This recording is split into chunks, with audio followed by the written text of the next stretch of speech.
அன்பு நண்பர்கள் அனைவருக்கும் வணக்கம்.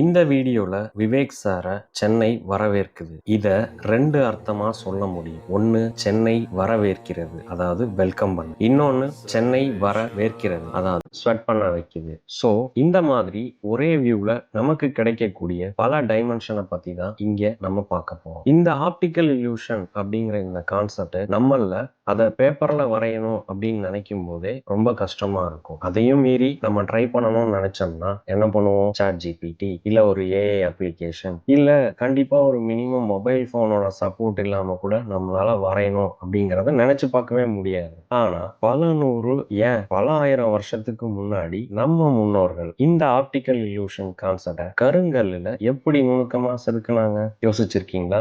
என்னப்பா அது என்னமோ இங்க ஒரு கோயில்ல அங்க ஒரு கோயில்ல தானே ஒரு சிலையா இருக்கும், இது என்ன ஒரு பெரிய விஷயமா நினைச்சு பேசிட்டு இருக்கீங்க அப்படின்னு நம்மள நிறைய பேர் நினைப்போம். அப்படிதான் நானும் நினைச்சுக்கிட்டு இருந்தேன். ஆனா ஃபேக்ட் அது இல்ல. ஒரே ஒரு கோவில்ல மட்டும் நிறைய சிற்பங்கள் நமக்கு கொடுத்துட்டு போயிருக்காங்க. உங்களால அது எந்த கோயில் அப்படின்னு யூகிக்க முடியுதா? நான் இந்த கோவிலுக்கு போனப்ப எல்லாம் இந்த விஷயங்களை கவனிக்காம கடந்து போயிருக்கேன். நீங்க எப்படி கவனிச்சிருக்கீங்களா? இப்ப இந்த விஷயங்களை பார்க்கிறப்ப, அதாவது ரொம்ப டீட்டெயிலா உற்று நோக்கும் போது இந்த வேலைப்பாடுகளை செஞ்ச நம் முன்னோர்கள் கலைத்திறனை போற்ற மறந்துட்டேன்னு ரொம்பவே கலங்குறேன். தயவு செஞ்சு நம்ம இளைய தலைமுறைக்கு இந்த கலை நுணுக்கங்களை எடுத்து சொல்லுவோம். அதனால எந்த ஒரு கோவிலோ அல்லது வரலாற்று சின்னமோ அதோட நுணுக்கங்களை உன்னிப்பா கவனிங்க. ஏன்னா எதிர்கால சந்ததிக்கு நாம நிறைய நல்ல விஷயங்களை கொண்டு போய் சேர்க்கறதுக்கான கடமையும் பொறுப்பும் நமக்கு இருக்கு. என்ன கரெக்டா? சரி வாங்க இப்ப எந்த கோவில் அப்படின்னு பார்க்கலாம். அதுக்கு முன்னாடி இந்த வீடியோவை ஸ்கிப் பண்ணாம முழுசா பாருங்க. அப்பதான் நிறைய இன்ட்ரெஸ்டிங்கான இன்ஃபர்மேஷனை தெரிஞ்சுக்கோங்க.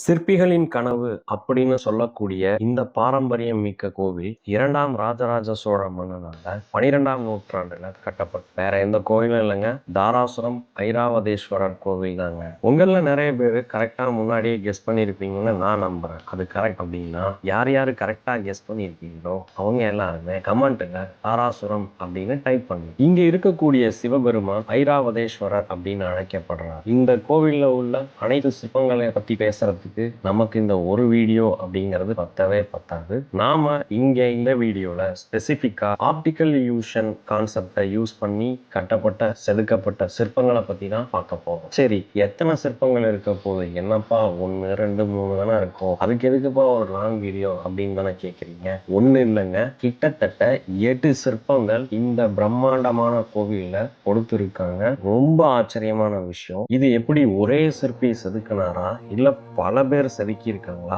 ஒருத்தர் செதுக்கி இருந்தாருன்னா எவ்வளவு வருஷங்கள் ஆயிருக்கும். பல பேர் செதுக்கி இருந்தாங்கன்னா அந்த பல பேருக்குமே இந்த ஆப்டிக்கல் இல்யூஷன் பத்தின கலை உணர்வை உள்வாங்கின சிற்பிகளா இருந்திருப்பாங்களா? இந்த மாதிரி எக்கச்சக்க டவுட் எனக்கு வந்துகிட்டு இருக்கு. உங்கள எத்தனை பேருக்கு இந்த மாதிரி டவுட் இருக்குன்னு தெரியல. சரி, நான் சொல்ற இந்த இன்ஃபர்மேஷன் அப்படிங்கிறது உங்களுக்கு டவுட்டா இருந்துச்சுன்னா கோவிலுக்கு, தாராசுரம் கோவிலுக்கு நீங்களே நேரா போய் செக் பண்ணி பார்த்துட்டு கமெண்ட் பண்ணுங்க, இன்னும் அதிகமா இருந்தா. ஓகே, இப்ப ஃபர்ஸ்ட் சிற்பத்தை பத்தி நம்ம பார்க்க போறோம். உள்ள என்ட்ரான உடனே இருக்கக்கூடிய அந்த கோவில் மண்டபமே என்ன கேட்டா அதுவே ஒரு ஆப்டிக்கல் இல்யூஷனுக்கான ஒரு பெஸ்ட் எக்ஸாம்பிள் அப்படின்னு தான் சொல்லுவேன். எப்படி அப்படின்னு கேட்டீங்கன்னா, அதை பார்க்கும்போது கோவில் மண்டபமாகவும் இன்னொரு ஆங்கிள் அதை ஒரு தேராகவும் சிறப்பா செதுக்கி இருக்காங்க. சைட்ல அந்த குதிரை இழுத்துட்டு போற மாதிரி சக்கரங்கள்லாம் வச்சு. அடுத்து நம்ம பார்க்க போற சிற்பம் அப்படிங்கறது பாத்தீங்கன்னா, இந்த யானையும் மாடும் ஒன்னா இணைஞ்சிருக்க மாதிரி செதுக்கி இருக்க இந்த சிலை தான். நம்ம நல்லா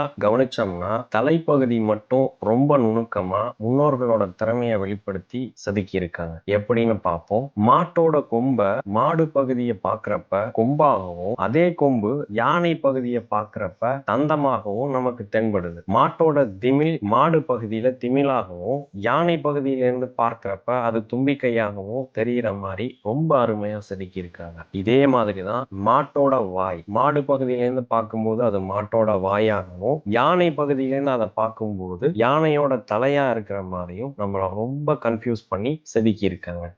என்ன ஒரு எக்ஸலண்டான ஒர்க் இந்த ஒரு சின்ன சிற்பத்துல. சரி, இதெல்லாம் நம்ம முன்னோர்கள் எதுக்குப்பா வேலை மெனக்கிட்டு செஞ்சிருப்பாங்க அப்படின்னு யோசிச்சு பார்த்தோம்னா 3 முக்கியமான விஷயங்களுக்காக தான் இதை பண்ணியிருக்காங்க. ஒன்று, நம்மளோட பிரெயின் ஃபங்க்ஷன்ஸ் அதை வந்து இம்ப்ரூவ்மெண்ட் பண்ணுறதுக்காகவும், அடுத்தது எந்த ஒரு ப்ராப்ளமாக இருந்தாலும் எந்த ஒரு விஷயமா இருந்தாலும் அதை நம்ம எல்லாருமே என்ன பண்ணுவோம், எப்போவும் ஒரே ஆங்கிளில் தான் பார்ப்போம். அதை வேறொரு ஆங்கிள்லேருந்து பார்க்கலாம். அப்படி வேறொரு ஆங்கிள்லேருந்து பார்க்கும்போது தான் அந்த பிரச்சனைக்கான எக்ஸாக்டான சொல்யூஷன் நமக்கு கிடைக்கும். அது மட்டும் இல்லாமல் நமக்கான பக்குவம் அப்படிங்கிறது மேம்படும். இதெல்லாம் விட ரொம்ப முக்கியமான விஷயம் என்னன்னா, நம்ம முன்னோர்களோட கலை திறமைகளை வந்து ரொம்ப கம்பீரமாக சொல்றதுக்காக தான் இந்த மாதிரியான விஷயங்களை நமக்கு வந்து தடயங்களா கொடுத்துட்டு இருக்காங்க. அதுவும் பர்டிகுலரா கோவில சென்ட்ரிக் பாயிண்டா யூஸ் பண்ணியிருக்காங்க. ஏன்னா இது நம்மள அறிவுபூர்வமாகவும் ஆன்மீகமாகவும் கனெக்ட் பண்ணுது. அடுத்து நாம இங்க பாக்குற இந்த சிற்பத்துல பாத்தீங்கன்னா 2 பெண்களுக்கு நடுவுல ஒரு 2 பேர் வந்து ஒரு சர்க்கிள் ஃபார்மேட்ல இருக்காங்க. ஒருத்தவங்களோட காலை ஒருத்தவங்களோட கையாலையும் இன்னொருத்தவங்களோட காலை இன்னொருத்தவங்களோட கையாலையும் பிடிச்ச மாதிரி ஒரு சர்க்கிள் ஃபார்மேட்ல வந்து ரொம்ப அருமையா வந்து செதுக்கி இருக்காங்க. ஆப்டிக்கல் இல்யூஷன் கான்செப்டை வந்து தெரியப்படுத்துற மாதிரி இந்த கை நடுவுல ஜாயிண்ட் ஆன மாதிரி இருக்க இந்த சிம்பிளை நம்ம எங்கேயோ பார்த்த மாதிரி இருக்குல்ல. சரி, அது என்ன அப்படின்னு தெரிஞ்சவங்க கமெண்ட் செக்ஷன்ல பதிவு பண்ணுங்க. அடுத்து பார்க்க போற சிற்பத்துல பாத்தீங்கன்னா 6 கால்கள் 3 உடல்கள் மற்றும் ஒரு தலை இதை வச்சு 2 கைகளை தெரிகிற மாதிரி ஒரு பெண்ணோட சிலையை நமக்கு செதுக்கி இங்க காமிச்சிருக்காங்க. இது பாத்தீங்கன்னா இதே மாதிரி சிலை கோவில்ல இன்னொரு இடத்துலயும். அடுத்து நம்ம பார்க்க போற சிலைகள் பாத்தீங்கன்னா, அதாவது ஆப்டிக்கல் இல்யூஷனை யூஸ் பண்ணி செதுக்கப்பட்ட சிலைகள் வந்து பாத்தீங்கன்னா இன்னும் ஒரு 3 இருக்கு. இந்த 3 சிலைகளை நம்ம பார்க்கும்போது 3மே வந்து கிட்டத்தட்ட ஒரே மாதிரி தான் இருக்கும். என்ன அப்படின்னா மியூசிக், இதுக்கு வந்து டான்ஸ் ஆடுறவங்க 2 பேரும் மியூசிக் வாசிப்பாங்க, இல்ல ஒருத்தர் மியூசிக் வாசிக்கிறாங்க ஒரு இன்ஸ்ட்ருமெண்ட்டை யூஸ் பண்ணி, அதுக்கு வந்து டான்ஸ் ஆடுற பேட்டர்ன்ல வந்து கொடுத்துருக்காங்க. அவ்வளவுதானப்பா, இதுல என்ன நம்ம பார்க்க வேண்டியது இருக்கு அப்படின்னு நீங்க பாத்தீங்கன்னா ஒன்னொன்னுலயும் ஒரு யூனிக்னஸ் நமக்கு வந்து கொடுத்துட்டு போயிருக்காங்க. எப்படின்னு பார்ப்போம். இப்போ ஃபர்ஸ்ட் சிற்பத்துல பாத்தீங்கன்னா மொத்தம் இங்க தெரிகிற நபர்களோட தலை அப்படின்னா 3, உடல்கள் அப்படின்னா 3, கைகள் அப்படின்னா 6. ஆனா கால் எத்தனை? 5. புரியுதுங்களா? அடுத்த சிற்பத்துல பாருங்க, இங்க நமக்கு தெரிகிற தலை 3, கைகள் 6, உடல் 3, கால்கள் எத்தனை? 4. அடுத்த சிற்பத்துல பாத்தீங்கன்னா இங்க தெரிகிற தலை 3, உடல் 3, கைகள் 6, ஆனா கால் 4. இந்த 2வது சிலைக்கும் 3வது சிலைக்கும் வித்தியாசம் என்ன?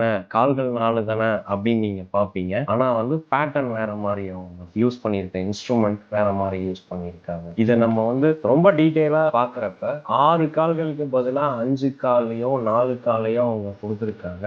ஆனா ஒவ்வொரு கேரக்டரையும் நம்ம பார்க்கும்போது அந்த கால்கள் வந்து எந்த ஒரு மிஸ்டேக்கும் இல்லாதபடி எக்ஸலண்டா வந்து செதுக்கியிருக்காங்க. இப்ப புரியுதா நாம வந்து எவ்வளவு முக்கியமான விஷயங்களை வந்து கோவில்களுக்கு போறப்ப அதை வந்து கவனிக்காம கடந்துகிட்டு இருக்கோம் அப்படி.